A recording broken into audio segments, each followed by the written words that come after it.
Alright class, this is the Unit 2 review. This is the review for the test. In this unit, we learned how to do two types of problems. Just two types.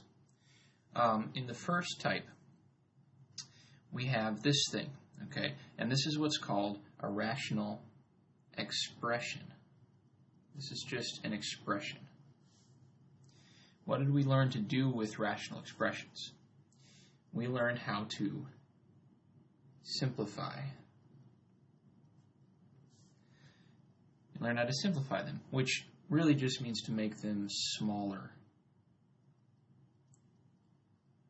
So when you see just a fraction sitting alone with a polynomial on top and a polynomial on the bottom, numerator, denominator, probably what the problem's asking you to do is to find something that equals it, an expression that's equal to it but is smaller. Problem type number 2, this is what's called a rational equation. Notice the difference. Equation, expression. We call this an equation because it has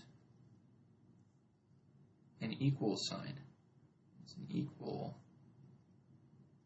sign. Okay? That's why we call it an equation. It's got an equal sign. We learned how to do what with these? We learned how to solve them.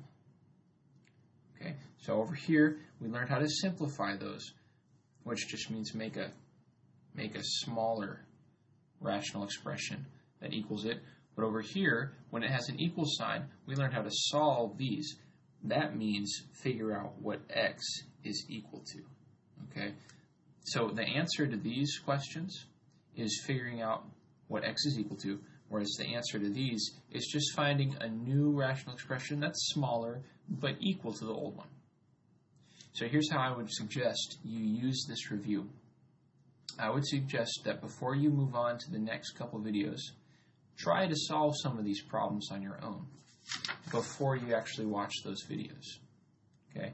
And then if you want to, after you've watched the videos and used them almost as practice to take these notes, you might actually print these sheets out, this sheet out again. It'll be up on Schoology, and or else copy the problems down on a blank piece of paper and try them on your own without referencing back to the videos or the first copy that you did with the videos, and just try to do it on your own and then use the videos as a way to check your work. That's how I would suggest you do this review.